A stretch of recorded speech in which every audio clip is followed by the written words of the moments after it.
It's time to get to it. We waited all off season. We talked about quarterbacks ad nauseum. Now we do what real people do. That's get into the games. When we get back, we're going to tell you exactly what to expect. I don't even know kind of what to expect from Deshaun Watson, what you hope to see in Shedeur Sanders, and how football season starts now. And we tired of the narratives. It's time to get to it. We're going to do it on the fastest 30 minutes in the entire sports world. You already know what it is. Your boy G Bush back with another episode of Ultimate Brown. Before going further, if you're enjoying this video, don't forget to smash that subscribe button. It really helps us keep bringing you the content you love. Share this video with your friends so they don't miss out on all the drama and excitement. The Cleveland Browns are sitting on one of the most explosive quarterback situations in the entire NFL right now. And if you have been sleeping on it, today is the day you wake up. Deshaun Watson has a fully guaranteed contract worth over $200 million, has barely played meaningful football in years, and is now being pushed by a rookie who some people in that building believe has already outplayed him in camp. Let that sink in for a second. A first-year player, fresh out of college, is making a four-time Pro Bowler look over his shoulder before a single preseason snap has even been taken. This is not a storyline. This is not a narrative. This is real football with real consequences that affect real money, real jobs, and the entire future direction of a franchise that has been searching for its answer at quarterback for decades. By the end of this video, you are going to know exactly what is at stake, exactly what both of these quarterbacks need to show, and exactly why this preseason game against Chicago matters more than anyone is willing to admit publicly. But before we get into all of that, drop one word in the comments right now that describes Deshaun Watson heading into this game. Just one word. Let us see where everybody stands. We got to come up with things to talk about for the entire season, in the off season. It's a 24-hour news cycle, and we get asked the same questions over and over again. We get talked about the same old questions over and over again. We talking about quarterback trackers. We talking about what the college coaches is going to do, what the college quarterback's going to do. What about the stadium in 27? What are we going to do at quarterback? Are we tanking? What about the dome? What about, hey, what's going on? No, bro. At the core of what I do, I am a former football player. At the core of what I do, I enjoy watching film. I enjoy watching games. I enjoy watching the schemes of things. I don't necessarily enjoy talking about narrative-based content at all times.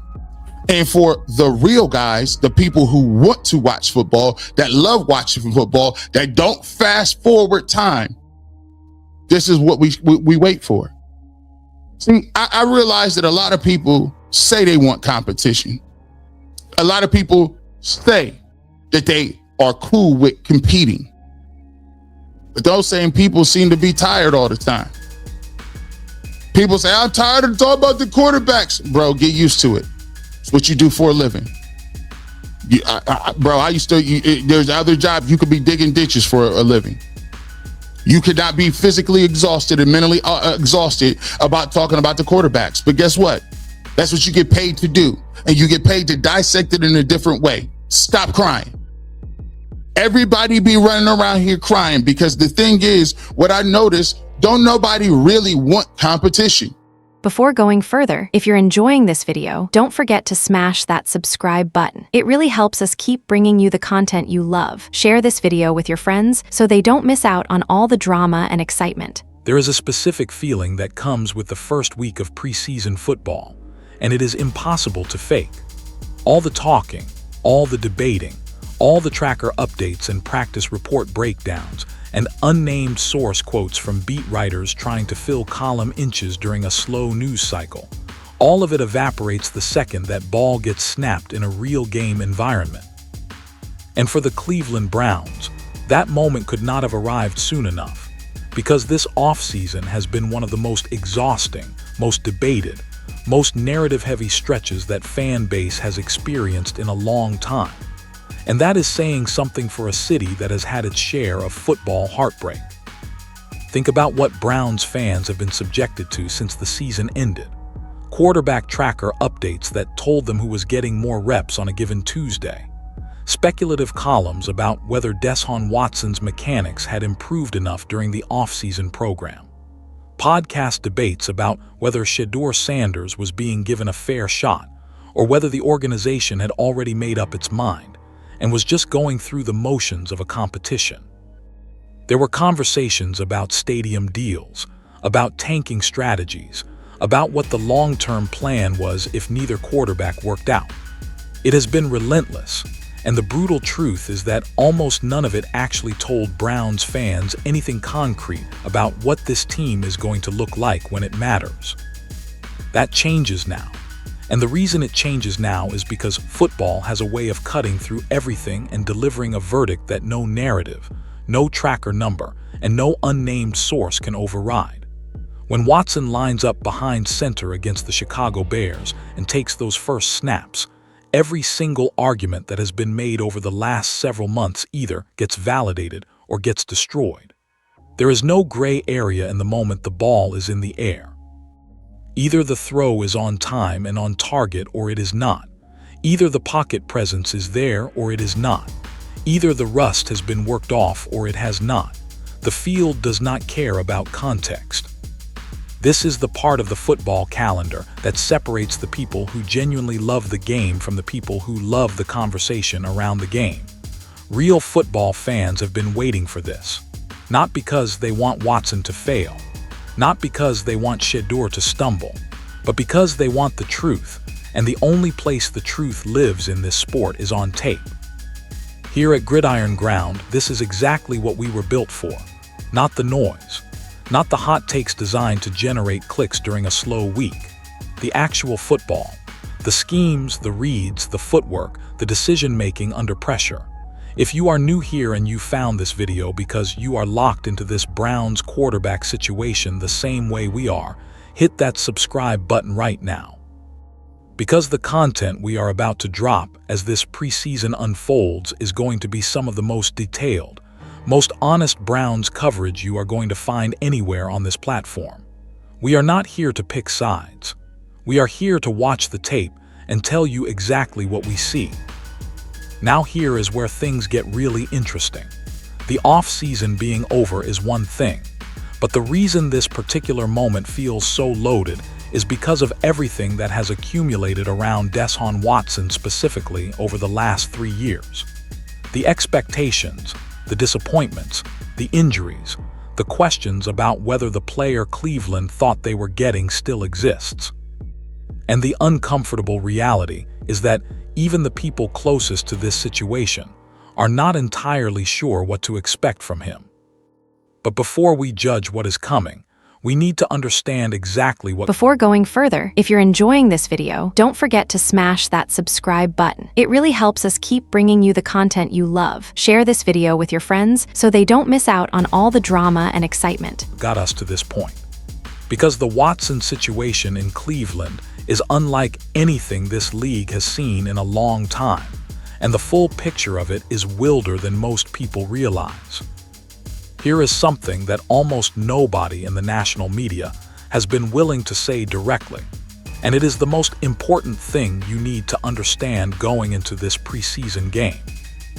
After everything that has happened, after all the games missed, all the injury reports, all the comeback timelines and setbacks and press conference answers designed to project cautious optimism, the reality is this: nobody, and that includes the people inside that Cleveland Browns building, can tell you with any real confidence what Deshaun Watson looks like as a functioning NFL starting quarterback in 2025. That is not an exaggeration. That is not a shot at Watson. That is just the honest truth of where things stand, and it is arguably the strangest situation any franchise has found itself in with a quarterback at this level in recent NFL history. Think about what that actually means. The Cleveland Browns committed fully guaranteed money that was unprecedented in the history of professional football to this player. And 3 years into that deal, the coaching staff and the front office are heading into a preseason game against the Chicago Bears, genuinely uncertain about what version of that player is going to show up. When Watson was in Houston, the picture was clear. He was one of the most electric quarterbacks in the league. He had the arm talent, the mobility, the ability to extend plays and make throws from off-platform that most quarterbacks cannot execute under ideal conditions. He was the kind of player that made defensive coordinators lose sleep because he could beat you in 8 different ways on a single snap. The Texans were not a great team around him, but Watson made them dangerous every single week. And there was a point in time where he looked like a legitimate franchise cornerstone that would be competing for Super Bowls for the next decade. That player feels like a long time ago now. And the reason it feels that way is not just the time that has passed. It is the total absence of any coherent offensive identity in Cleveland with Watson under center. In all the snaps he has actually taken as a Brown, there has never been a stretch of games where you could sit down and watch the Cleveland offense and say with any certainty, this is what they are. There was never a defined system that felt built around his strengths.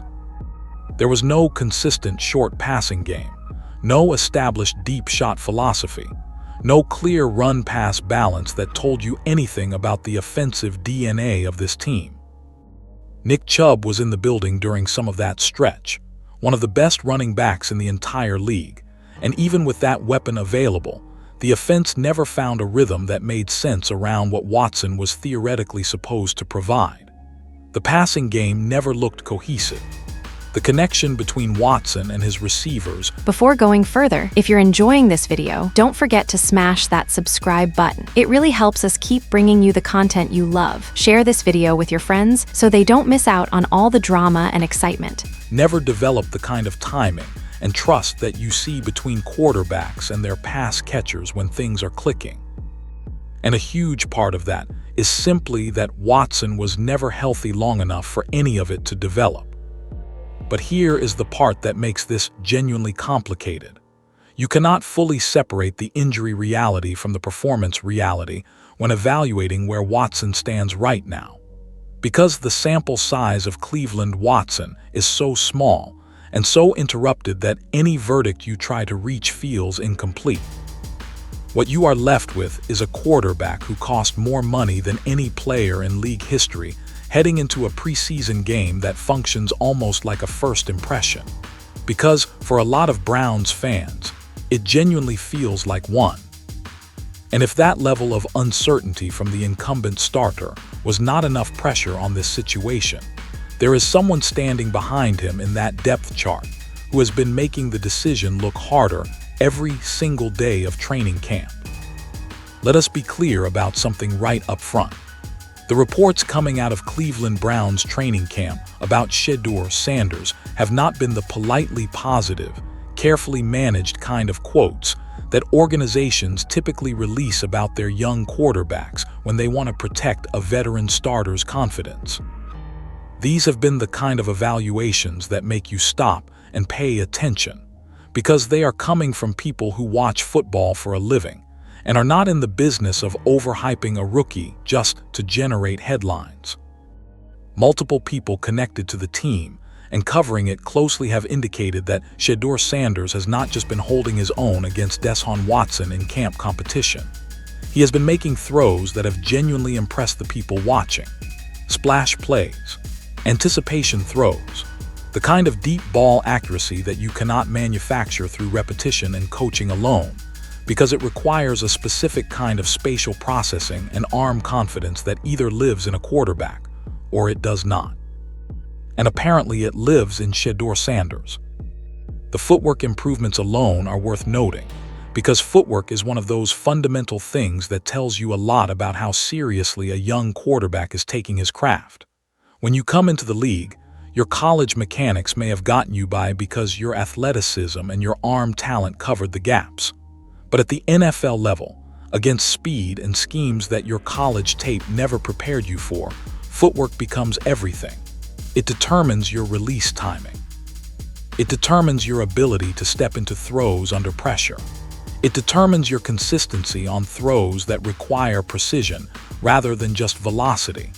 And the word from people watching Shedeur in Cleveland is that his footwork has gotten measurably more crisp and deliberate, which is exactly the kind of detail that earns trust from an offensive coordinator. His velocity is up. His pocket awareness has improved. He is processing faster and finding his targets with the kind of timing that suggests he has internalized the playbook in a way that goes beyond just knowing where to line people up. There is a comfort level developing in how he operates, and that comfort level is showing up on tape. Before going further, if you're enjoying this video, don't forget to smash that subscribe button. It really helps us keep bringing you the content you love. Share this video with your friends so they don't miss out on all the drama and excitement. In ways that are hard to ignore. But here is the thing that makes Shedeur Sanders truly dangerous in this situation, and it is something that cannot be coached or schemed or developed through repetition. Some players simply elevate when the lights come on. They are different in practice than they are in games, and not in a bad way, in the best possible way. When the crowd is there and the stakes feel real, and there is an actual opponent in front of them wearing a different color jersey, something activates that turns a good practice performance into a transcendent game performance. Shedeur Sanders has shown that quality already. His appearance against the Carolina Panthers last year, with almost no preparation time and operating on minimal reps, produced throws that made people sit up straight. He was making reads and delivering balls with a confidence and accuracy that rookies with full off-season programs and all the reps in the world often cannot match. That kind of performance under those conditions tells you something real about who this person is as a football player. His father is Deshaun Sanders, primetime, one of the most clutch, most performatively dominant athletes in the history of American sports. The man built a career on the idea that the bigger the moment, the better the performance. Speculation from those who have watched Shedeur closely suggests that particular quality may be genetic, though of course what happens on the field will be the only proof that matters. Here at Gridiron Ground, we are going to be tracking every single snap of this preseason battle in real time.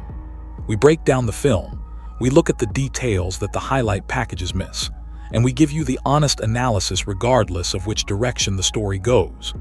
If you are not subscribed yet, now is genuinely the time, because the next few weeks of Browns coverage on this channel are going to be essential viewing for anyone who cares about this quarterback situation. The subscribe button is right there, and it takes 2 seconds. Now, talent and natural ability are two things, but there is a third element in this equation that might actually be the most important factor in determining who gets that starting job, and it has nothing to do with how far a quarterback can throw the football. Todd Monken is not a man who gets impressed easily. As the offensive coordinator for the Cleveland Browns, he has been around enough quarterback talent at enough levels of this game to know the difference between a player who can make plays and a player who can run an offense. Those are two fundamentally different things, and the gap between them is where a lot of talented young quarterbacks get stuck when they arrive in the NFL thinking their arm is enough to carry them through. Making plays is the part of Shedeur Sanders that nobody is worried about. Genuinely, the people around that program have said as much directly. When Shedeur gets the ball in his hands in a live situation, he has the tools to do something with it. The arm talent is real. The competitive instinct is real. The ability to process quickly and deliver in tight windows is real. All of that is accounted for in how the coaching staff views him. What Monken needs to see is the other side of the equation, the side that does not show up in highlight clips but shows up in drive charts and third down conversion rates and red zone efficiency. He needs to see Shedeur operate within. Before going further, if you're enjoying this video, don't forget to smash that subscribe button. It really helps us keep bringing you the content you love. Share this video with your friends so they don't miss out on all the drama and excitement. Structure. Pre-snap communication that is clean and precise. Getting players lined up correctly before the ball is snapped. Managing the huddle with the kind of calm authority that tells the 10 other guys in that circle that their quarterback knows exactly what is happening and exactly what everyone's job is on this play. False starts kill drives. Delay of games kill momentum. A quarterback who is brilliant in unstructured situations but who struggles with the procedural discipline of running an NFL offense is a liability in ways that his highlight reel will never reveal. And there have been enough whispers around Shedeur's camp performances regarding his pre-snap operation and his huddle management that Monken clearly wants to see those questions answered before he hands him an offense to run every Sunday. This is not a knock on Shedeur's football intelligence. It is more a question of experience at the professional level, where the communication demands and the pre-snap complexity are categorically different from anything a college quarterback deals with regardless of how sophisticated their college system was. Colorado's offense was not the Cleveland Browns' offense, and the adjustment is real even for the most gifted young players. What makes this fascinating is the specific combination Monken is looking for. He wants to see Shedeur execute cleanly within the structure of the offense. No pre-snap penalties, proper motion assignments, correct protection calls, and still be capable of doing the things that make him exceptional when the structure breaks down and improvisation becomes necessary. That combination, discipline married to creativity, is the profile of an elite NFL quarterback. Not many players can do both at a high level simultaneously. If Shedeur walks onto that field against the Chicago Bears in the third quarter and manages a clean, efficient drive where every pre-snap movement is correct and the ball gets to the right place at the right time, and then caps it with one of those throws that makes everyone in the stadium look at each other because they did not think anyone was going to find that window, the conversation in that building is going to shift in a way that becomes very difficult to manage. Because at that point, you are not just talking about a talented young player anymore. You are talking about a quarterback who can do everything your offense requires. And while Shedeur is working to prove exactly that, the man with his name on the starting spot is walking into the most consequential half of football he has played in years. When Deshaun Watson takes that first snap against the Chicago Bears, the weight of everything that has happened over the last 3 years is going to be right there with him on the field. Every missed game, every injury report that pushed a return date back further than expected, every press conference where he answered questions about his health with optimism that the on-field results never quite backed up.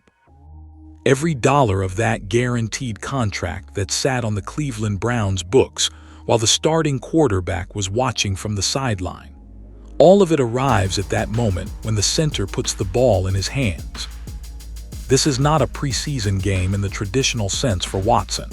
Traditional preseason games are about evaluation, about getting young players looks and working out scheme details before the regular season begins. For Watson, this is something different. This is a statement game in a context where statements carry enormous weight. The coaching staff is watching. The front office is watching. The fan base is watching. And the rookie behind him on the depth chart is absolutely watching every single rep, with the kind of attention that only someone who believes the job should already be his would pay. What Cleveland needs to see from Watson in that half against Chicago is a performance that answers the fundamental question that has been hanging over this entire situation. Is there still a starting caliber NFL quarterback inside this player?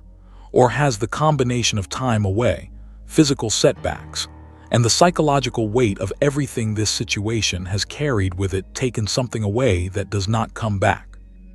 The bar is not impossibly high. Nobody is expecting Watson to come out and throw for 300 yards and 4 touchdowns against a Bears defense in a preseason game. But the bar is not low either, because the comparison on the other end of this competition has made it impossible for the bar to be low. If Watson comes out and looks tentative, if the throws are late and the decision-making is hesitant, if the pocket presence looks like a player who has not played enough football in too long, then everything that has been said about this competition being genuine and open evaporates instantly. The most dangerous version of this scenario for Watson is not one. Before going further, if you're enjoying this video, don't forget to smash that subscribe button. It really helps us keep bringing you the content you love. Share this video with your friends so they don't miss out on all the drama and excitement. Where he plays poorly in isolation. It is one where he plays poorly and then Shedeur comes in and plays well. Because in that sequence, the contrast becomes the story. And once that story gets written, it becomes very difficult to unwrite it regardless of what Watson does the following week. Watson reportedly is getting a half against Chicago. That is somewhere around 2 to 3 full drives in a realistic preseason scenario, maybe a little more depending on pace of play and how the game flows. That is not a lot of time to make an impression, but it is enough time to show something real. Enough time to show that the arm still has the velocity that made him elite. Enough time to show that the feet are moving with the fluidity that allowed him to extend plays. Enough time to give Browns fans and the coaching staff something to hold on to as evidence that the version of this player they paid for still exists somewhere inside the body that has been through so much over the last few years. The clock is running on Deshaun Watson in Cleveland, and what happens next in this situation carries a level of danger for him that has not fully been spoken about yet. Here is where the mathematics of this situation become genuinely alarming for Deshaun Watson and for the Browns organization by extension. It is not just about what happens in the Chicago game in isolation. It is about what happens when you stack the Chicago game against the Buffalo game the following week and look at the picture they create together. Walk through the scenario with me.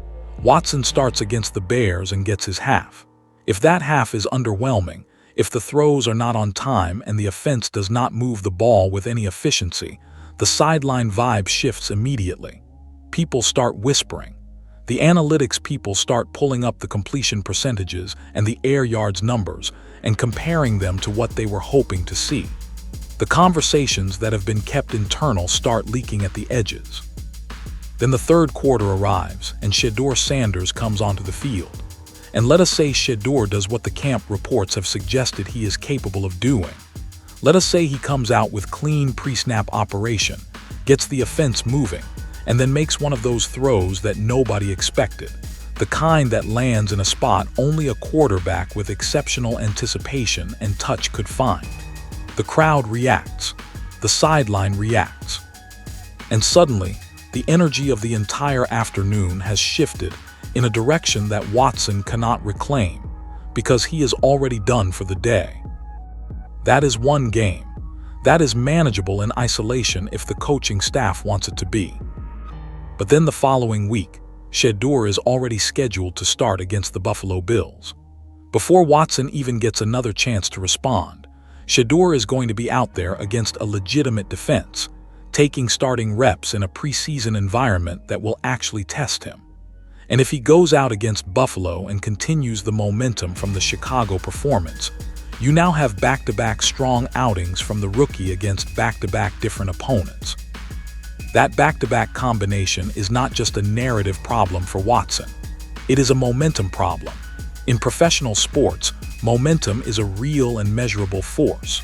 When a young player stacks performances, when the evidence starts accumulating on one side of a competition, the gravitational pull of that evidence becomes something that even the most carefully managed organizational messaging cannot fully resist. The coaches may want to protect the veteran. The front office may want the answer to be Watson because of everything tied to that contract. But if the tape keeps saying something different, eventually the tape wins. What makes this especially difficult for Watson is that he does not have a scheduled response until after Shedeur has already had that Buffalo game. The sequencing of this competition means that the first mover advantage belongs to the rookie, and the incumbent starter has to wait his turn before he can answer. In a competition this close, that timing could matter more than anyone is publicly acknowledging right now. The domino effect of a Watson struggle followed by a Shedeur surge is not just a depth chart conversation. It is a franchise identity conversation. And the history of the NFL tells us exactly what happens when those conversations gain momentum.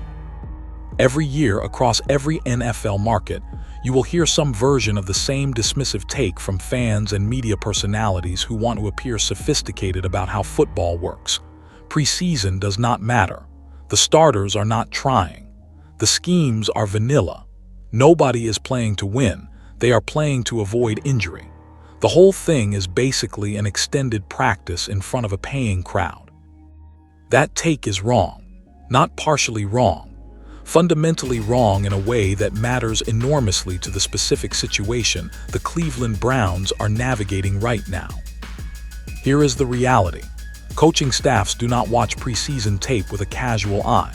Offensive coordinators do not sit in the film room the morning after a preseason game and skim through it looking for obvious problems. They dissect it. They chart every rep.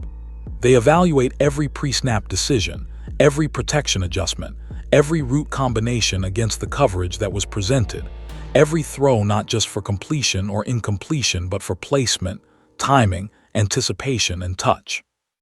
The level of detail that goes into evaluating quarterback performance in preseason film sessions is the same level of detail that goes into evaluating regular season performance, because for the people making the decision, there is no difference. A throw is a throw. A read is a read. The scoreboard does not count, but the tape does. And in a competition as genuinely open as the Browns have publicly committed to running between Watson and Shedeur, the preseason tape carries even more weight than it typically would. Because when you are trying to determine which of two quarterbacks gives your team the best chance to win, every data point matters. Every performance either confirms a belief or challenges it. And the coaches making this decision are human beings who are susceptible to the same cognitive patterns as everyone else, which means that early impressions carry disproportionate influence on how they process everything that comes after. History backs this up with examples that should make Browns fans pay very close attention.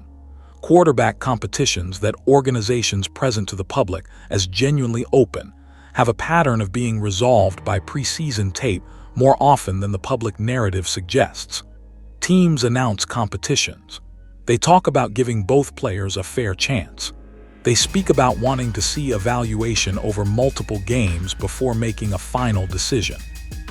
And then one player has 2 or 3 preseason performances that clearly separate themselves from what the other guy is producing.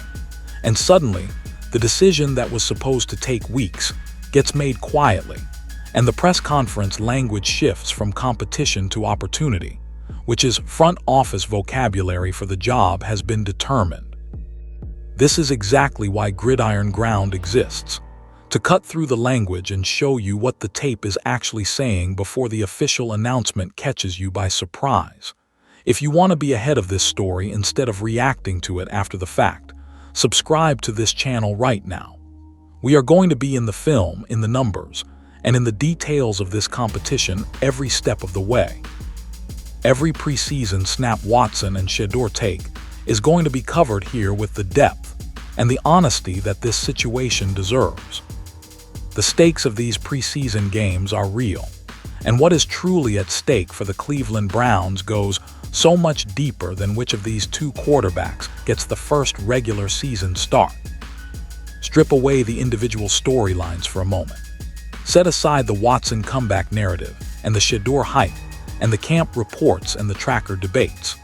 Look at this situation from the 30,000-foot view, and what you see is a franchise standing at one of the most consequential crossroads in its modern history, with a decision coming that will define the next half-decade of Cleveland Browns football regardless of which direction it goes.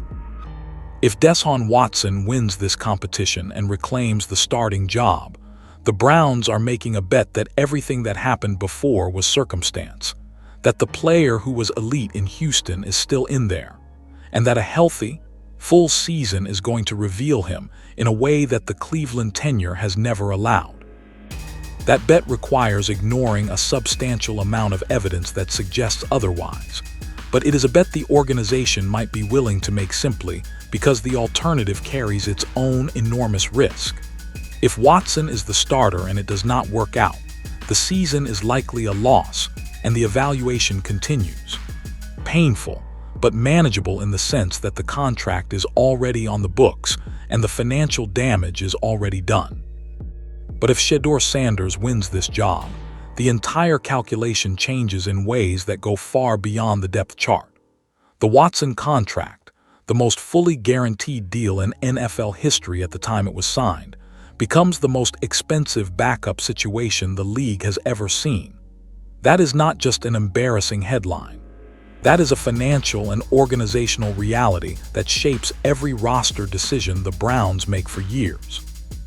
Cap space that is tied to a backup quarterback is cap space that cannot be used to build the team around the young starter who is supposed to be the future. The ripple effects of that contract reality touching every aspect of roster construction are significant, and they are long-term. Beyond the money, the locker room dynamics shift fundamentally when a rookie takes a starting job from a veteran of Watson's stature. How Watson handles that transition matters enormously to the culture of that room. How the veterans around him respond matters. Whether the team unifies around the new direction or fractures along fault lines of loyalty and skepticism determines whether the season that follows the competition has any real chance of being competitive. The coaching staff is also under scrutiny here in ways that are easy to overlook. If Shedeur wins the job and the Browns chose to go with the rookie, every game plan, every personnel decision, every fourth down call gets evaluated through the lens of whether they are properly developing their young franchise quarterback or burning him with a sink-or-swim environment that stunts his growth. The pressure on Monken to build an offense that protects Shedeur while allowing him to showcase his abilities is a completely different coaching challenge than the one they were preparing for if Watson had simply returned to form. Cleveland is not just choosing a starting quarterback. Cleveland is choosing a direction, and that direction, whichever way it goes, is going to be shaped enormously by what happens in the coming weeks of preseason football that everyone keeps telling you does not matter. The Bears are waiting. The tape is about to start rolling, and every answer that months of off-season debate failed to provide is about to get delivered on the field where it always mattered most. Here is where everything we just covered comes together into one clear picture. The Cleveland Browns are heading into this preseason with more genuine uncertainty at the quarterback position than any team should have when they have already paid for the answer. Deshaun Watson carries the weight of a historic contract, a complicated recent history, and a fanbase that has been patient longer than it expected to be. Shedeur Sanders carries the momentum of camp reports that suggest he is ready, a natural gift for elevating in big moments, and the hunger of someone who genuinely believes the job should already be his. What happens against Chicago is not the final verdict, but it is the opening argument in a case that is going to be made over the next several weeks, and opening arguments matter more in real life than people like to admit. First impressions shape everything that comes after, and the impressions that Watson and Shedeur leave on that preseason field are going to follow them into every evaluation conversation the Cleveland Browns have between now and the final roster cutdown. The off-season is dead, the excuses are gone, the tracker numbers mean nothing anymore. This is about what you put on tape when it counts.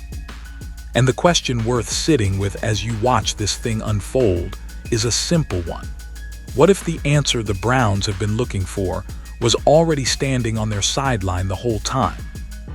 Drop your prediction in the comments. Who starts week 1 for Cleveland? Gridiron Ground wants to know where you stand.